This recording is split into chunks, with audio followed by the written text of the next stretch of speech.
আসসালামু আলাইকুম রহমতুল্লাহি বারাকাতুহু। আসলে বিশ্বের মানুষ সবাই জানে, আর এটা নিয়ে বর্তমানে অনেক আতঙ্ক সারা বিশ্বে এখন ছড়িয়ে পড়েছে। বর্তমানে ফিলিস্তিনিদের উপর যেভাবে ইসরায়েলরা আক্রমণ করতেছে, সারা বিশ্ব আতঙ্ক। আমরা মুসলিম আছি পৃথিবীতে অনেক, কিন্তু এটা প্রতিবাদ করার মতো মানুষ আমরা নাই। কেন নাই? আমরা যেটা প্রতিবাদ করি তার উল্টা হয়ে যায়। আর ভাই, প্রতিবাদ করলে তো করার মতোই করতে হয়। আমরা তো ওই দেশে গিয়ে করতে পারতেছি না। আমরা এখানে বসে দোয়া করতে পারি।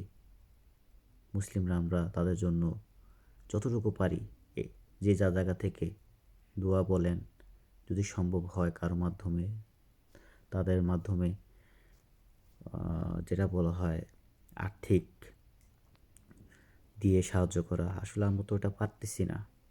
আচ্ছা, এখন বর্তমান বাংলাদেশে এটার প্রতিবাদ করতে গিয়ে বাটা শোরুম, মানে বিভিন্ন কোম্পানির উপর দোকান ভাঙা, এটা ভাঙা, এটা তো ভাই তারা দোষ করে নাই। তাদের ব্যবসা, তাদের ব্যবসা, এটা পরে হোক বা না হোক সেটা আলাদা বিষয়, কিন্তু দোকানপাট কেন ভাঙতে হয়? তারা বুঝে শুনে ব্যবসাটা করে নাই, এটা করে নাই। তারা সামনে পথ চলার জন্য, বউ বাচ্চাদের ভালো রাখার জন্য তারা ব্যবসা করতেছে। তো তা আর্থিক সচ্ছল করার জন্য তারা এইভাবে তারা ব্যবসা করতে নামে নাই যে এটা ইসরায়েলের প্রোডাক্ট, এটা ইরার প্রোডাক্ট।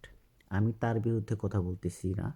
আমি বলতেছি তাদের আর্থিকভাবে এমনভাবে আপনারা ধ্বংস করতেছেন, দোকানপাট ভাঙতেছেন। আবার এটা যদি প্রতিবাদী হয় তাহলে আপনারা যে যার মতো জুতা নিয়ে যাচ্ছেন, বাইরে চলে যাচ্ছেন। ভাই, আমরা কি এটা করতে পারি না?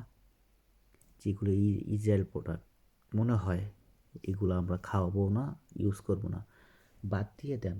পৃথিবীতে বাংলাদেশের মধ্যে কয়েক কয়েক কোটি আমরা আছে, অনেক এই জনশক্তি আছে। আমরা যদি বাদ দিয়ে যাই, না না খাই, তারা তো বেচতে পারবে না। এই মালগুলো কী হবে? পরে এমনিতেই জায়গা মতো চলে যাবে। যেখান থেকে হোলসেলে যারা কিনছে, ওখান থেকে তারা আবার রিটার্ন করে দেবে ওখানে। এ চলতেছে না। তারা বিকল্প রাস্তা বেছে নেবে ব্যবসার জন্য। তার আর্থিক যেভাবে ক্ষতি হচ্ছে, এটা মানার মতো না। যদি প্রতিবাদী করতে গেলাম, যদি ভিতরে যদি আমরা মুসলমানের যদি দিল পয়দা হয়ে থাকে, তাহলে কেন আমরা এই ক্ষতিগুলো করলাম? বা এই ক্ষতি করার পর কতটুকু করলাম নিজের একটু বোঝা উচিত। আমরা করব ফিলিস্তিনিদের যাতে ভালো হয়, আল্লাহ যেন সহায় হয়, নামাজ পড়ে দোয়া করতে হয়। আর এই বান্দার দোয়া কিন্তু আল্লাহ কবুল করে, হোক আজ হোক কাল। কিন্তু আমরা বাংলার মাটিতে বসে ক্ষতিগুলো না করে মিশ্র করতে পারি, করতেছে ওলামালা ও যারা হুজুর আছে, ওলামারা আছে, তারা করতেছে, অনেক মানুষ করতেছে, তাদের মতোই করি। তারা তো বলে না এটা ভাঙতে হবে, ভাই বাদ দিয়ে দিলাম, ইউজ করা খাওয়া বাদ দিয়ে দিলাম। আপনার পেটে খাবার নাই, কিছু নাই, আপনি তো মানুষ মারতে পারেন না। মানে বোঝানোর মতো বললাম আর কি। মানুষ মারা যাবে না তো।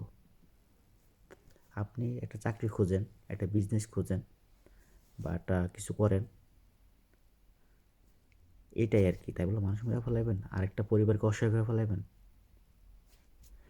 দেখ ভাই, এই দৃশ্যগুলো দেখলে খুব খারাপ লাগে। যে দেখতেছি বোমা ছড়তেছে, বোমার সাথে মানুষ উড়ে যাচ্ছে, বাচ্চারা, আহা কি অবস্থা! ভাই, দেখলে চোখের পানি এমনিতে ঝরে যায়, শরীরে পশম হারায় যায়। ভাই, কত কষ্ট ওদের! ওরা কিছু খেতেও পাচ্ছে না। ওরা রাস্তায় যা পায় তাই খাচ্ছে, ময়লা জিনিস খাচ্ছে, ঘাস খাচ্ছে। ভাই ভাই এগুলো, ভাই রাত এগুলো মানা যায় না। আজকে আমার বাচ্চার, আমি আমার বাচ্চাকে অসুস্থ দেখলে মানতে পারি না।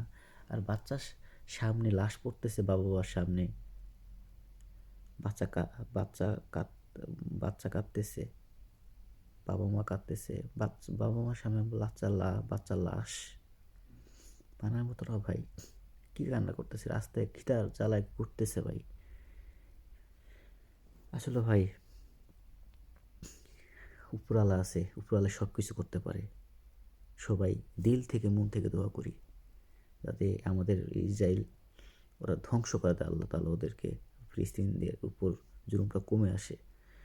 আল্লাহ সবাইকে বোঝা দান করুক, তৌফিক দান করুক আল্লাহ। এই বর্তমান যে অবস্থাটা হচ্ছে, এটা মারাত্মক লেভেলের। কীভাবে গুলি করে মারতেছে ভাই, এগুলো দেখলে ভাই চোখের পানি ঝরঝর করে চলে আসে। আমি ভিডিও দেখার সময় এমন কোনো ভিডিও না আসে আমি চোখের পানি না পড়ে আমার। সবাই মিলে দোয়া করি, যে যার জায়গা থেকে যতটুকু দরকার, যতটুকু পারি সাহায্য, মুখ দিয়ে হোক, পরিশ্রম দিয়ে হোক, রাস্তা নিয়ম হোক, যেভাবেই করি। আমরা তো ভাই প্রবাসী, আমরা বিদেশে বসে আছি, আমরা তো ভাই কিছু করতে পারতেছি না, আমরা সাধারণ। দেখ ভাই, ভালো থাকবেন সবাই, যে জায়গা থেকে যেভাবে পারেন, কিন্তু মানুষের ক্ষতি করা যাবে না। আমরা যে এত কোশিশ করছি বাংলাদেশের মাটিতে, এটা মানুষের ক্ষতি করতেছি। আপনি বাটার ভাঙতে গিয়ে আরেকটা দোকান ভাঙতে বলতেছেন, আরেকজনের পরিবারের পেটে লাথি দিতেছেন। যেটাই যেভাবে করুন ভাই, কারো আর্থিক ক্ষতি করেন না। আপনি খাওয়া বন্ধ করে দেন, টোটালি বন্ধ করে দেন, যায়েন না। আর আল্লাহর হস্তে বলতেছি, আপনার ইসরায়েল প্রোডাক্ট থেকে দূরে থাকুন এবং তা থেকে বিরত থাকুন। আর আরেকজনকে বলে দেন এটা খাওয়া যাবে না, এটা নেওয়া যাবে না, এখানে যাওয়া যাবে না, শিখাই দেন। এভাবে কিন্তু ব্যবসা বন্ধ হয়ে যাবে। মূলত এটাই আমার মনে হয়, ছোট মানুষ যতটুকু বলছি, যদি ভুল হয়ে থাকে ক্ষমা দৃষ্টিতে দেখবেন। আসসালামু আলাইকুম ওয়া রাহমাতুল্লাহি ওয়া বারাকাতুহু।